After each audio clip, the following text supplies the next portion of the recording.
We just said goodbye to Seth Rollins, WWE superstar, and this is how we roll. Goodbye to Seth Rollins. Hello to the coach of the number 1 overall seed in the women's tournament, advanced with a win last night here in Los Angeles over Richmond, heading to Spokane to take on Ole Miss in the Sweet 16. Cori Close, is good to see you here, Thank you. Coach. Great to be with you. Thanks for having me. And you know the way here because you were just here last week for Women's Sports Now. If it's not broken, don't fix it, right? Let's go.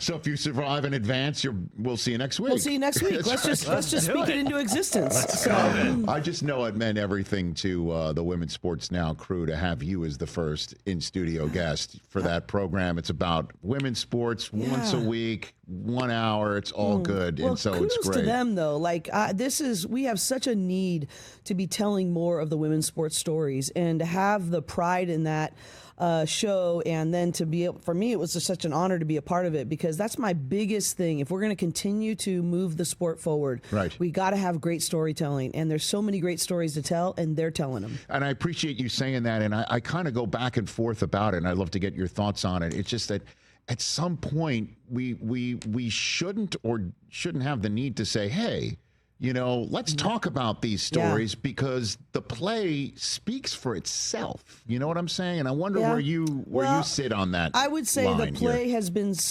speaking for itself longer. Right. But people don't have the connection for a couple of reasons. One is, in the past, there haven't been enough exposure windows, but I also think the storytelling is important because it connects people to their journey. Right. And I think that, people, it's not like whether it be the NFL or the NBA or men's college basketball or women's sports, it doesn't matter. The reality is we fall in love with people's stories. And I think that when you're talking about growth and exposure, I think the product has been ahead of the storytelling. Well, let's talk about your story then. Okay, so let's do it. You were walking right into me finding about your smooth. story. Okay. Well, I mean, you're saying about the stories, and prior to you appearing on Women's Sports Now last week, I was chilling with you in the green room and hearing about your journey to becoming the head coach of a basketball program at UCLA. Yeah. And so, how did you what got you into coaching to begin with? Well, my dad was a teacher and a coach, and really for me it was about what does it look like to impact people, and I had great role models in both my parents that just were like, you know what, if you're not pouring your life out for the sake of others, it's pretty empty, and I saw that in sports, and so I really didn't think I was going to become a college coach. I had an opportunity right out of college. I went to school at UC Santa Barbara, and I worked camps up and down the coast because they had the best pickup games, and so I would do that. And I went to camp at UCLA, and Kathy Olivier was an assistant at that time, and she's like, you could be a coach someday. And I hadn't really heard that. Well, then she got the head job the year I graduated from college, and they had what they called a restricted earnings coach, which was designed to have an entry level position. You only got paid $16,000 to be a full-time coach for the year, and I took it, not really knowing what I was getting myself into, and it's all I've ever done. And so you showed up at UC on the campus of Westwood. First things first, how was your game at UC Santa Barbara? Yeah, I was a really good passer, really couldn't hit the ocean from the beach. So, I could shoot free throws. That's my only NCAA record. I don't know if it still holds. Is that right? But the most free throws in a row in an NCAA tournament game, I was, I think, 17 for 17. In a game? In a game. You were getting fouled that much in the game? What was going on? I was like, at the end of the game, they just kept giving it to me and fouling to come back, and I lucked out. So you want to look that up, Chris? Is that a 17 in a row? I don't, in an NCAA tournament now that was 32 game. years ago, so it very well could be broken. Well, Coach, hold on. You said you couldn't hit the ocean from the beach, right? You averaged 15 from that one line with no one guarding me. 15 a game your senior year. 15 and 8. Well, come on now. 15 and 8. It's come on. It's a little deceiving, I think. So, But I did take pride in my passing. That one I did take pride in. Well, I mean, there's the 8 part of it, right? But 15, that's not too bad. Hey, thanks. See, that's a coach right there. Talk about the team, not individual achievement. 2.5 steals a game, Rich. Okay. All right. So 17 free throws in a row. Very good. So, all right. So you're now trying to become a coach. Yeah. And how did you wind up at Westwood? Well, like, you just went? Yeah, I just Okay. sort of like, they're giving me an opportunity. I was like, I don't have anything else to do. No one else is hiring me, so I might as well give this a try. And, as I shared with you the other day, Please. in November of my first year there, Steve Lavin, who was the restricted earnings coach on the men's side at that time, said, hey, I'm going over to see Coach Wooden tonight, and you're coming with us. And he brought some other men's coaches, and I went over there. And Where? His house? his apartment in Encino. And I was a nervous wreck. I was like sweating even more than I'm sweating now. And I have hot flashes now. So it's, a whole different set of deals. But I walked in with these men's coaches, and I was in the back, and Coach Wooden said, who are you? And I was like, Cori, close. And he said, how do you spell Cori? And I said, Cori. And he goes, you come with me. And he walked me into his apartment, and right outside of his den was a little bench that said Cori. And he said, you're the first person I've ever met that spells it like my great-granddaughter, Cori. And I pretty much tried to go back every other Tuesday for almost 15 years after that. No kidding. Mm-hmm. All right. Yeah. So life-changing. That was a connection that you made with John Wooden. Yeah. And we have this here, Chris. You got this at a garage sale or something? It was kind of the Valley. Didn't you go to Rose Bowl? Oh my gosh. Something, yeah. It's odd. And it was just sitting in someone's garage. It's the and it was like famous $20 or something. I was like, pyramid- can I buy this? the famous pyramid of success of John Wooden autographed to somebody. I don't know who it is. Some lady. Somebody Yeah. who wound up giving it to somebody who was selling it in a garage. Do you use this at all, or no, not really? I do. And I think a big piece of it, and what's really cool is that not only in sports, but it's also, I think Forbes magazine a couple years ago did an article that it's still the most widely used business motivational tool, even to this day. Yes. And so I just think, but the reality is it's about character, and I don't think character ever goes out of style. It's about doing the right thing in your process and allowing the outcomes to take care of themselves, redefining what success looks like, what competitive greatness looks like. And honestly, that was what I wrote in my journal yesterday or 2 days ago, is I just said, help me to define success the way Coach Wooden taught me. And that's really about giving your best effort and having the peace of mind that you did your very, very best, and trusting that the rest of it will take care of itself. How do you pass this along to your players? Like, well, Imperfectly. I mean, that's, I think that's the part about, I think the reality is another quote of Coach Wooden's. I'm just bringing him, sorry. Please. But he said, the biggest form of partiality is to treat every player the same. And that standards don't change, but the way in which you teach those standards change based on relationship, based on getting to know them. And I said, the way that we pass these things on to our players is we develop genuine relationships, we get to know them, and we hold the standard, but we do it in different ways according to the personalities of our players and the needs that they have.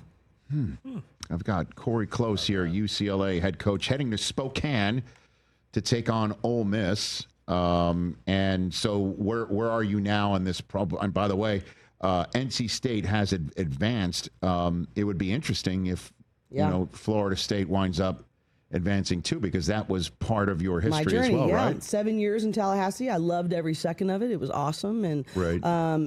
Brooke Wyckoff is still a friend, and so she's the head coach at Florida State, and it's going to be a great matchup. And we'll see what happens between Florida State and LSU today, and see what's going on from there. But an interesting history with Ole Miss.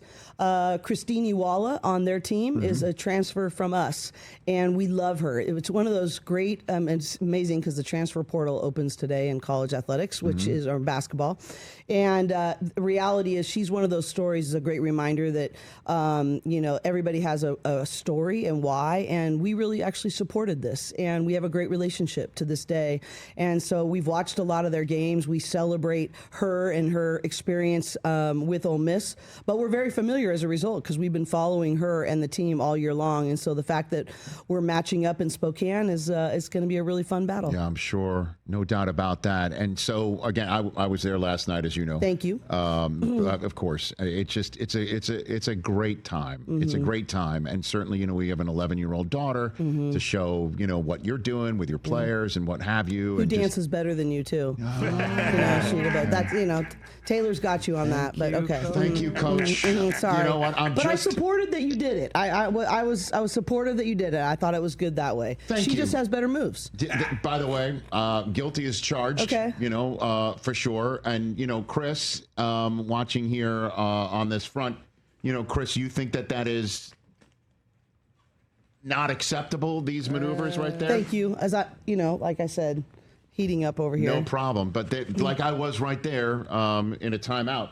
And this is when speaking of hot flashes, your team outscored Richmond by 20. Yes. In the third quarter last night. What did you say to your team during that halftime where it was, because it was tied? I mean, it was tied at the half. Right. And they are the most, Richmond, credit to them, they're the most efficient team in the whole entire NCAA, and they've done a great job.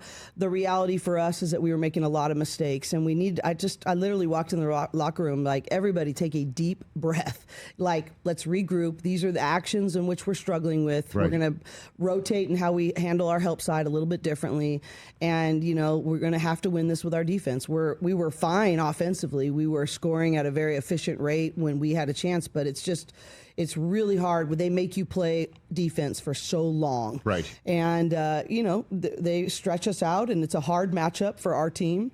But credit to our team that they came out and just said, you're going to have to deal with our pressure, and we're going to wear you down. And, it was, I think, 29-7 in the third quarter. And so that really changed the game. It sure did. And the tenor in the crowd, as you saw right there. Absolutely. So is there pressure that comes with being the first overall seed? Yeah. That maybe comes home to roost against Richmond on a Sunday night in Pauley and round. Well, I think there is pressure, but we've had that all year long. Yeah. I think in terms of that, but I do think part of it in the NCAA tournament, we see it every year. That's why it's madness, is that it's about matchups. And, that is a hard matchup for our team, that you're going to have 6'7" Lauren Betts chasing around these shooters everywhere. I mean, they spread you out so far that we knew it would be a tough matchup. But that being said, I really think you have to see pressure as a privilege, is that, this is an I get to pressure. And pressure can be, it doesn't have to influence behavior. Pressure, it is what it is, but we can channel that pressure or that even like nervousness or whatever comes with these March Madness games with high intensity, and channel it in a way that fuels us. And I just think it's how you look at it and how you internalize that pressure. It's there.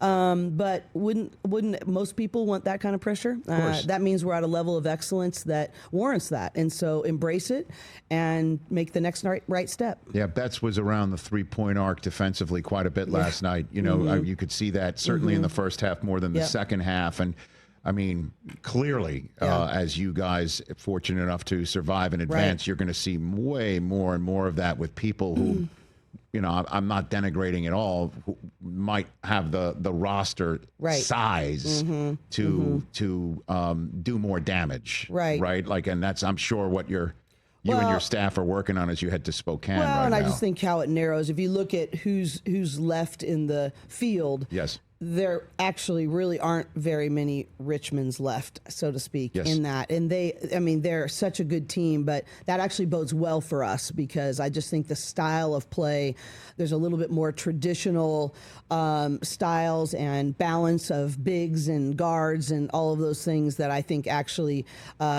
help us down the stretch. Do you want to face a team, if you can choose it, that you've already faced, or somebody that you haven't? What would be your choice? I have mixed emotions about, because I am a Florida State person. Sure. But I wouldn't mind another crack at LSU. They put us out last year in the Sweet 16. But, I think you have to love whoever you get to face. And with another chance to try to go 1-0 and earn one more chance to play, that's how I'm looking at it. But I wouldn't mind that one. Yeah, I know I'm asking a coach, about who you want to play or not. Obviously, you got to play who you want to play. Right.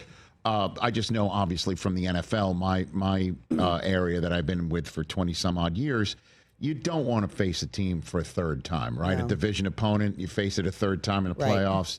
You've faced USC for a third time. It's entirely possible in the Final Four for a fourth time. is that something you invite, or is that something you obviously if you're in the Final Four, you'll take it? Yeah, absolutely. I think that, it's one of those things that I try not to give my energy to anything that I don't have control over, because it's taking away energy from something that I should be investing time in that could actually affect outcomes. Right. And so, I really try not to give it a second thought, really. And so the reality for us is that, I do think we benefited from that, being the third time in the championship game of the Big Ten tournament with USC. But the reality is I have no control over it. And styles of play, it's just like in the NFL, right? Yes. There's various styles of play that maybe you like more than others. But my job is whatever opponent I have is I got to figure out a way to come out on the winning end. And so to play to our strengths and our identity better than they play to their strengths and their identity. So, I try to minimize. I don't have enough bandwidth to give too much energy to something I don't control. Okay. What would winning a title mean to your kids? What would it mean? Well, I think, one of the biggest gifts Coach Wooden gave me is that when you have the kind of success he had, it validated the way in which he went about his process. And it encouraged me that you can be at the highest levels of excellence, and you don't have to be demeaning. You don't have to be like win at all costs. You don't have to be transactional with your kids and, push all the right buttons to elicit this, response or against each other. And I was like, okay, it is possible to win at the highest levels and to treat people well and to hold high standards and not doing it in a demeaning way. For me, personally, it would mean it validates the process, and I would get to pay that forward to somebody else. That you don't have to, you can do things the right way. You can do things with integrity. You can be fiercely competitive and still care about people and invest in their hearts. And so, for me personally, that's the way. I think our players, it would maybe mean something a little bit different. And the fact of like they walk down those hallways every day. And there's a trophy case in the Hall of Fame and that has 124 national championships. And I laugh because that's an insane number. It's an insane number. Yeah. And none of those are women's basketball. So the chance to put that, like when I first got here, I took a picture. There was an empty space in that trophy case, and I took a picture of it, and I put it right next to my desk. That we were going to have uncommon women willing to make uncommon choices, yielding an uncommon result, which is filling that empty space. And so that would be really meaningful to them. Now, I always have to say that I don't think that's right that we don't have a trophy for that, because in 1978, Annie Myers and who was there last night? Annie Myers was there. Denise Curry was there. They're amazing. They won the national championship, but it was AIAW, and the NCAA didn't acknowledge women's basketball yet. And so it's really not fair, because they did win the national championship. Just because the NCAA didn't acknowledge it didn't mean it didn't happen. But in the current landscape, we don't represent that there. And so the reality for us is it would mean a lot to enter into the tradition of excellence that UCLA has. Well, I wish you luck in that endeavor. Thank you. I appreciate that. And, and again, I love how you were talking about your process. You can be very demanding as well. Yes, I I noticed am. during a timeout last night, I do believe you had your board in your hand, but you didn't draw up a play. You kind of just aired everybody out for like 30 seconds. I was blocked out by your staff. Yes. Did I catch that Yeah, right? The mistake of being process oriented does not mean you're not demanding or competitive. And our players, in fact, I think Lauren Betts said in the press conference, she said, don't mistake it. Coach Cori is holding the standard. If you don't meet the standards, you're coming out, you're not playing, period. And so I'm very serious about standards of excellence. And I'm a pretty spirited, fiery coach at times. But hopefully in a balanced fashion most of the time. So you're balanced. Sometimes. You definitely were making a point. Yes. I noticed you were being very pointed and making a point last night. Yes. Congrats on everything to this date. Obviously, I know you're in the midst of everything. Thanks for coming down here, and thanks again for kicking off Women's Sports Now on Roku. Really appreciate it. It was an honor to do so. Oh, you're kind to say that. Cori Close is here on the Rich Eisen Show, getting set to go off to Spokane, everybody. Catch the Rich Eisen Show live weekdays from 12 to 3 p.m. Eastern on Roku Sports Channel in the U.S.